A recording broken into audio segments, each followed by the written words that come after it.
yours truly, the one and only Paul Pickett, host of the Paul Pickett Podcast, aka Triple P, aka the Common Sense Podcast, your source of music, sports, politics, politics, and much more. Today I'm going to react to a video regarding Rudy Gobert, and I think it also includes Donovan Mitchell. But before we do that, let's give you a word from promopalace.biz. Are you a musician looking for music marketing and promotion? Then look no further than Promo Palace LLC, your one-stop shop for all music promotion services. Services include Spotify playlist pitching, YouTube video promotion, record pool promotion, blog placements, radio airplay promotion, SoundCloud promotion, and much more. With over 2,000 customers and over 10 years of experience in online promotion, Promo Palace LLC is a company you can trust. For more info, please go to promopalace.biz. See you there. That's right. You heard the beautiful lady. If you need online marketing promotions, please check us out, promopalace.biz, one-stop shop. Also got the new little apparel merch on there as well for all you dog lovers and cat lovers, animal rights activists, pet lovers, whatever. Go to promopalace.biz, click on merchandise. We got t-shirts, hoodies, and much more with dogs and cats on them. And we got the Etsy shop as well, etsy.com/shop/new litter design. That's etsy.com/shop/new litter design. All right, let's get into it. Rudy Gobert's worst nightmare has come down by 18 against the Bulls, but this 3 plus a foul only gave Donovan Mitchell 16 points at halftime. So how did he get to 71? Well, something weird happened in the second half. Every time he was doubled, Spider made the unselfish play like this pass to Chetty Osman, or this play in the fourth. He out-hustled everyone to get that offensive rebound and another opportunity. But he still finished with 71 points, good for the 8th most in NBA history. But this was actually the best game since Wilt scored 100. Better than all those. It turns out Spida only needed 34 shots to score 71. That's not only the fewest shots by anyone to score 70. It was less shots than anyone to score 63 points. He also dropped 11 assists that night. By far the most assists by anyone to score 70 plus. The closest guy was Devin Booker with 6 assists. Spida almost doubled it. So, the total number of points created was 99, the second most points created by any player ever, behind Wilt's 100-point game. Wilt only had 2 assists, so he created passed the ball to nobody. That historic night by Donovan Mitchell is finally showing the truth of why he and Rudy Gobert never won together. For years, people said they should blow up the Jazz after they failed in the playoffs. The first big loss was blowing a 3-1 lead to the Nuggets in the bubble. The next year, they got the 1 seed, but lost to the Clippers in 6 without Kawhi. Last season, the Mavericks didn't have Luka the first 3 games, but the Jazz went down 2-1. So people wondered, should they build around Rudy Gobert or Donovan Mitchell? Which sounds obvious right now, but experts were picking Rudy. But first, we were sweating with last night's prize picks. Let me show you. Yes, I won both Taco Tuesday picks that I made, but look at how I barely won them. So I had a lot of fun watching the end of those games. Also made a little money, which is nice. Prize picks, it's like daily fantasy, but instead of playing other people, you just play against the projections. So my picks for today, Steven Adams rebounds, okay? And then let's go over to Kyrie Irving points plus rebounds. I'm gonna go more on both of them. Both guys have been playing really well lately. I really think this one's gonna hit. And remember, you can play prize picks in tons of states across the United States, like California or Florida or Texas. If you want to play with me, enter code AMHOOPS on your first deposit and you'll get a 100% deposit match bonus up to $100 thanks again to prize picks. He was an unknown 27th pick in 2013, made himself the defensive player of the year by 2018. Then he earned a Supermax contract in 2020. The biggest deal ever signed by a big man. Bigger than Shaq, more than Tim Duncan. But it's easy to forget how much hate Donovan was getting at the time. I mean, sure, he could score, but people didn't respect his overall game. Part of this is Shaq. I said tonight that you are one of my favorite players, but you don't have what it takes to get to the next level. I said it on purpose. I want you to hear it. What do you have to say about that? All right. That's it.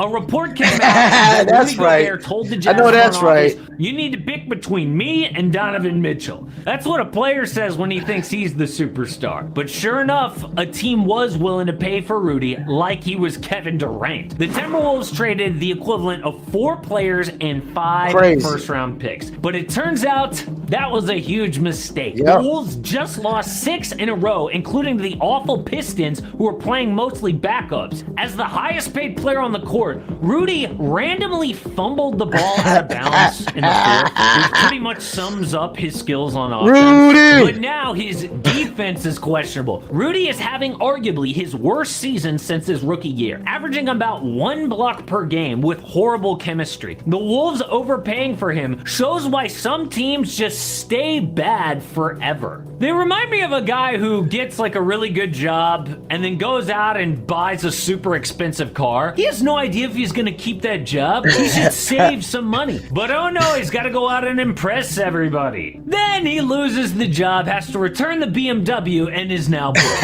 The Wolves get a little bit of success, so they go for this big all-in trade to get the one last piece when they were clearly more than one piece away. Yeah. Now they are stuck. It is the same loser mentality of the Hawks overpaying for DeJounte Murray, or the Bulls going all in for Nikola Vucevic and DeMar DeRozan. The smart move was trading for Donovan Mitchell. The Cavaliers built slowly through the draft with Darius Garland, Evan Mobley, with small, smart trades like Jared Allen. They never overpaid anyone. So when Spida became available, they didn't have to give up their best players. Donovan wanted to be a Knick, but when he heard all Cleveland had to give up was role players and draft picks, he was on a golf course and literally ran around screaming with the phone. But the Knicks have to feel like idiots. I know, right? Years planning for a big trade like this. They kept all their picks They always for a do big that. deal. They signed players to tradable contracts like Evan Fournier, Derrick Rose. Then, when a star becomes available, they don't do it? Spida actually wanted to be a Knick.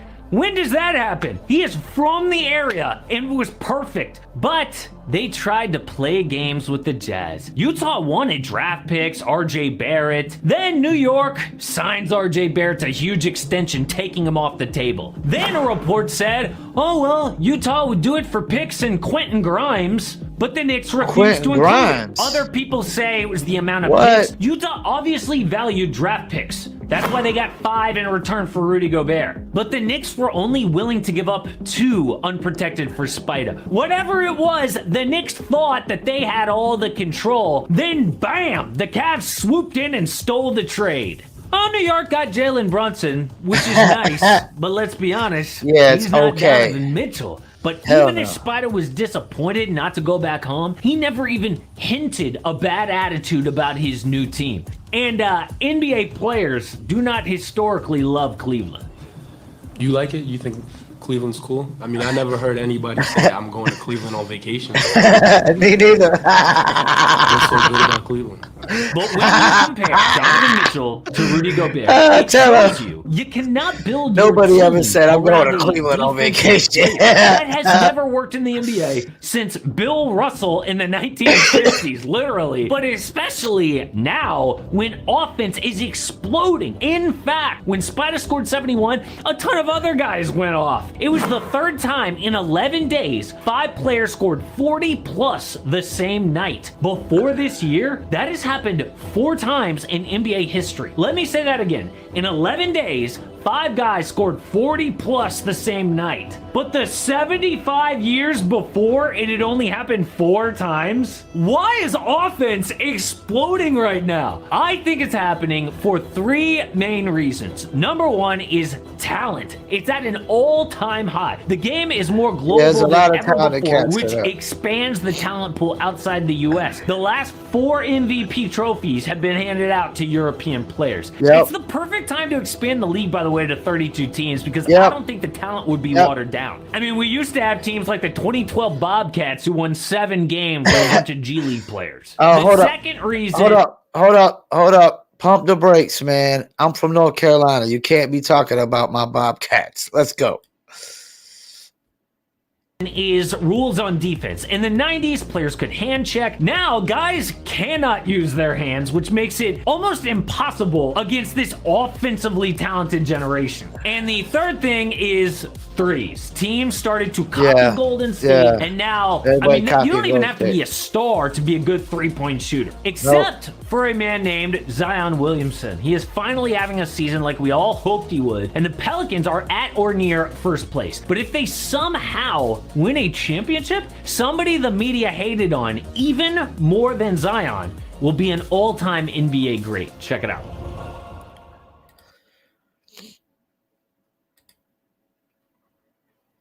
Yo, I like that cat. He's very animated. The Rudy Gobert trade, they're already saying it's the second worst trade ever behind the Kevin Garnett, Paul Pierce, and Jason Terry to the Nets.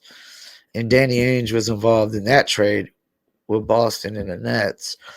So Danny Ainge could possibly be the guy on the winning end, the receiving end of the two worst trades ever, which really makes him pretty great. Utah looks in a good position right now. They look like they got a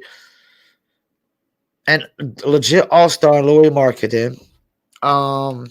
They probably could move on from Clarkson and Conley, and let Colin Sexton, Markkanen, and with those draft picks moving forward, Minnesota, like, I know what everybody knows what Minnesota's thought process was. They thought they were a defensive player away from being better, and they figured Rudy Gobert is this, one of the best defensive players in the league. But that's the thing now, like, you didn't get him in his defensive prime, and it is his first year with Minnesota, and Karl Anthony Towns has been out for, like, if I'm not mistaken, 16 games. It's hard to win without your number one leading scorer. Now, Cleveland, like, let's pump the brakes on Donovan Mitchell. Yeah, he's put up the 70 points. Cleveland's looking good, but he's still got to prove that he could get over he's still got to prove Shaq wrong. He still got to prove Shaq wrong. Even though I love his reply to Shaq, he still got to prove Shaq wrong that he can get to the next level. Because, okay, now you're at Cleveland. You got Darius Garland, Jared Allen, Evan Mobley, Cedi Osman, Kevin Love off the bench. Now you got to prove that you can beat Giannis and Kevin Durant. And that's the thing. He's still not Giannis or Kevin Durant or even Joel Embiid. Or I don't even know if he's Jason Tatum. We still need to pump the brakes on Donovan Mitchell for a second. We need to pump the brakes. We still got to see him in the. Now you're in the East. You got a good team around you. Yeah, they're young, but we still got to see, can you lead them over the hump? And if he never leads them, has Donovan Mitchell ever been in the conference finals? I don't think so. I'm trying to think here. I don't think he's ever been in the conference finals. I think he's been the second round is as far as they made it, and they got. I know they let Luka come back on him or somebody one year, or Phoenix or Luka. Let somebody come back on him when it was up. We got to pump the brakes on Donovan Mitchell. We still got to see, can he even get to the finals? Devin Booker gets Chris Paul and they instantly go to the finals. We still got to pump the brakes on Donovan Mitchell. Good player. Legit all-star. But I still think he has to prove that he's clutch, and he has to prove it on the defensive end. Once again, I want to thank you for tuning in.